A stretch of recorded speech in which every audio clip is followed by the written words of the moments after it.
एक बार की बात है। एक बार गांव में सूखा पड़ जाता है। सभी गांव वालों की फसल बर्बाद हो जाती है।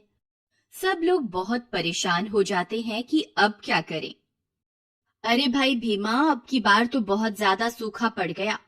सारी फसल ही बर्बाद हो गई। मैं तो बहुत कर्जे में आ गया हूँ। हाँ भाई नत्थू, मेरा हाल भी तुम्हारे जैसा ही है। जरूर हमारे गांव में किसी ने बहुत पाप किए होंगे, तभी भगवान उसी का बदला ले रहा है। मैंने सुना है साथ वाले गांव में एक बहुत प्रसिद्ध मंदिर है। चलो, हम सब वहां जाकर भगवान से प्रार्थना करेंगे। क्या पता बारिश हो जाए। यही सोचकर वे सारे लोग मिलकर पास वाले गांव में भगवान के दर्शन और प्रार्थना करने जाते हैं। फिर अगले दिन जब वह वापस लौट रहे होते हैं, तो उन्हें लौटने में देर हो जाती है और अंधेरा हो जाता है। उनकी गाड़ी घने डरावने जंगल से गुजरती है। सभी लोग बहुत डर जाते हैं। अरे भाई नथु, ये तो बहुत घना जंगल है। कहीं कोई भूत प्रेत ना मिल जाए रास्ते में। अरे यार भीमा, कोई भूत प्रेत नहीं होते। तू सबको डरा मत और चुपचाप बैठ जा। तभी उन्हें डरावनी डरावनी आवाजें सुनाई देती हैं। अरे भाई, मुझे तो बहुत डरावनी डरावनी आवाजें सुनाई दे रही हैं। मुझे लगता है आज जरूर हमारे साथ कुछ गलत होने वाला है। अरे भाई भीमा, तुम डरो मत।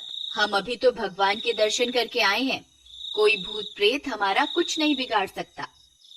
तभी कुछ दूर जाने पर उनकी गाड़ी का पहिया एक पत्थर से टकराता है। अरे मर गए रे, लगता है भूतों ने हमला कर दिया। सब अपनी जान बचा के भागो। अरे यार भीमा, तेरा तो सिर्फ नाम ही भीमा है। असल में तो तू बहुत डरपोक है। देख, ये तो सिर्फ एक पत्थर था, हमारी गाड़ी के पहिए के नीचे आ गया था। फिर थोड़ी दूर जाने पर पहाड़ी से एक पत्थर लुढ़कता हुआ उनकी गाड़ी पर गिरता है। अरे मर गए रे, लगता है भूतों ने पहाड़ी से हमला किया है। ये भूत हमारे ऊपर पत्थर बरसा रहे हैं। नहीं भाई, ऐसा कुछ नहीं है। पहाड़ी से पत्थर अक्सर गिरते रहते हैं। तुम चुपचाप बैठो, ज्यादा शोर मत मचाओ। तुम्हारे शोर मचाने से भूत तो नहीं आएंगे, किंतु कोई जंगली जानवर आ गया तो वह जरूर हमें कच्चा ही खा जाएगा। नथु भाई, लगता है तुम ठीक कह रहे हो। फिर थोड़ी दूर जाने पर एक जंगली सियार सामने आ जाता है। वे सब लोग बहुत डर जाते हैं। भीमा, मैंने तुमसे कहा था ना कि जोर जोर से मत चिल्लाओ, कोई जंगली जानवर हमारी आवाज सुन लेगा। फिर वे सब लोग जोर जोर से चिल्लाना शुरू कर देते हैं ताकि सियार डर के मारे वहां से भाग जाए। हुर हुर हुर, ए सियार, चल भाग यहाँ से। चल जल्दी से भाग जा, नहीं तो हम सब मिलकर तुझे मार देंगे। सियार उनके चिल्लाने के डर से वहां से भाग जाता है। शुक्र है भगवान का, एक और मुसीबत टली। फिर थोड़ी दूर जाने पर तभी जोर जोर से बारिश शुरू हो जाती है। अरे वाह, लगता है भगवान ने हमारी सुन ली। देखा भीमा, मैंने कहा था ना, अगर हम भगवान से प्रार्थना करेंगे तो अवश्य ही बारिश कर देंगे। तभी एक बिजली कड़कती हुई उनकी गाड़ी के पास में आकर गिरती है। वे सब डर जाते हैं। भुवन भाई, बाल बाल बच गए। अगर ये बिजली हमारी गाड़ी पर गिर जाती तो सबका काम तमाम हो जाता। थोड़ी सी आगे बढ़ने पर फिर से कड़कती हुई बिजली उनकी गाड़ी के बिल्कुल नजदीक गिरती है। अरे मर गए रे, बाल बाल बच गए। भुवन भाई, लगता है भगवान कुछ ज्यादा ही प्रसन्न हो गए जो इतनी ज्यादा बारिश कर रहे हैं और साथ में कड़कती बिजली मुफ्त में बरसा रहे हैं। भीमा भाई, मुझे लगता है आज हमारे में से किसी की जिंदगी का आखिरी दिन है। तभी हर थोड़ी दूर जाने पर हमारे साथ कोई न कोई हादसा हो रहा है। तभी एक और बिजली उनकी गाड़ी के पास आकर गिरती है। हे भगवान, मैंने तो कोई पाप नहीं किया, मुझे छोड़ दो। चाहे तो इन सबको अपने पास बुला लो। मुझे लगता है आज हम में से किसी की मौत पक्की है। अगर हमने उस व्यक्ति को इस गाड़ी से नहीं उतारा तो सबकी मौत पक्की है। भाई, तुम बात तो सही कह रहे हो, लेकिन ये कैसे पता चलेगा कि किसकी वजह से ये सब हो रहा है।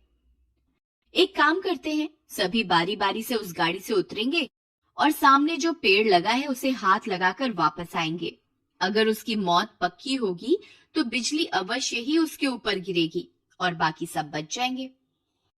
ठीक है भाई, लेकिन पहले तुम जाओ, मैं बाद में आऊंगा। फिर वह आपस में तय करते हैं कि कौन पहले जाएगा और कौन बाद में। सबसे पहले भुवन जाता है। हे भगवान, मैंने तो जिंदगी में कोई पाप नहीं किया, कृपा करके मुझे छोड़ दो, मेरे ऊपर बिजली मत गिराना। अगर मैं बच गया तो 100 रुपए का प्रसाद चढ़ाऊंगा। भुवन डरता हुआ जाता है और पेड़ को हाथ लगाकर वापस आ जाता है। बच गया रे, मैं तो बच गया। शामू भाई जाओ, अब तुम्हारी बारी। भुवन भाई, तुमने भगवान को क्या बोला जो उन्होंने तुम पर बिजली नहीं गिराई? भाई, मैंने तो 100 रुपए का प्रसाद चढ़ाने का वादा किया है। अच्छा। हे भगवान, मैं 200 रुपए का प्रसाद चढ़ाऊंगा, कृपा करके मेरी जान भी बख्श दो।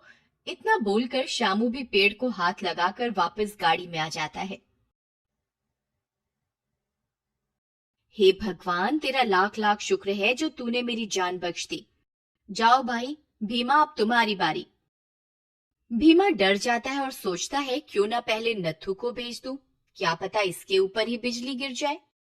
नहीं भाई भीमा, जो हमने आपस में तय किया था हम उसी हिसाब से चलेंगे। अगला नंबर तुम्हारा है, तुम ही जाओगे। भीमा डरते हुए, हे भगवान मेरी जान बख्श दो, मैं 500 रुपए का प्रसाद चढ़ाऊंगा, बस किसी तरह मेरी जान बख्श दो। भीमा भी उस पेड़ को हाथ लगाता है और कुछ नहीं होता और वह खुशी खुशी वापस आ जाता है। अरे भाई, मैं भी बच गया। अब सिर्फ नत्थू ही बचा था। सबको लग रहा था यही है जिसकी वजह से आज हम सब फंस गए हैं। नत्थू यह सोचकर उदास हो जाता है कि उसकी वजह से सबकी जान आज जोखिम में पड़ गई। वह पेड़ को हाथ लगाने के लिए चल देता है। हे भगवान, मैंने अपनी जिंदगी में कोई बुरा काम नहीं किया है, हमेशा मेहनत से रोजी रोटी कमाई है, कभी किसी के साथ कोई बुरा नहीं किया, कभी कोई छल कपट नहीं किया। अगर फिर भी मुझसे कोई भूल हो गई हो तो उसके लिए मुझे क्षमा करना। बस इतनी सी विनती है कि मेरे परिवार की रक्षा करना। मैं अपनी जान देने के लिए तैयार हूँ, आप मुझ पर बिजली गिरा दो, मैं अपनी मृत्यु स्वीकार करता हूँ। यह बोलकर वह पेड़ के पास पहुंच जाता है। गाड़ी में बैठे बाकी लोग बहुत खुश होते हैं, उन्हें लगता है कि वे सब बच गए। जैसे ही नत्थू पेड़ को छूता है, जोर से बिजली गिरने की आवाज आती है, लेकिन वह बिजली नत्थू पे नहीं उस गाड़ी पर गिरती है जिसके ऊपर बाकी के सभी लोग बैठे होते हैं। और नत्थू ही इकलौता ऐसा इंसान था जिसके कर्म की वजह से बाकी के सभी लोग सुरक्षित बचे हुए थे। नत्थू की वजह से ही गाड़ी के आसपास तो बिजली गिर रही थी, किंतु गाड़ी के ऊपर बिजली नहीं गिर पा रही थी क्योंकि उस गाड़ी पे नत्थू था। लेकिन इन्होंने उसी को गाड़ी से उतार दिया। नत्थू यह सब देखकर बहुत उदास हो जाता है। हे भगवान, अगर मैंने अपनी जिंदगी में कोई अच्छा काम किया है तो कृपा करके मेरे बाकी के दोस्तों को भी जीवन दान दे दीजिए भगवान।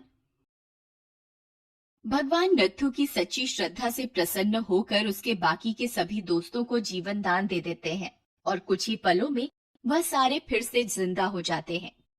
फिर वे सब लोग नत्थू से अपने किए की माफी मांगते हैं और अपने गांव की ओर चल देते हैं।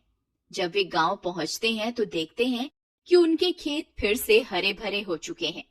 फिर वे सारे दोस्त आपस में मिलजुल कर रहने लगते हैं और वे सभी दोस्त नत्थू को अपनी अपनी जमीन में से कुछ हिस्सा देते हैं क्योंकि उसी की वजह से उनकी जान बची थी और नत्थू उस जमीन को गरीबों में बांट देता है।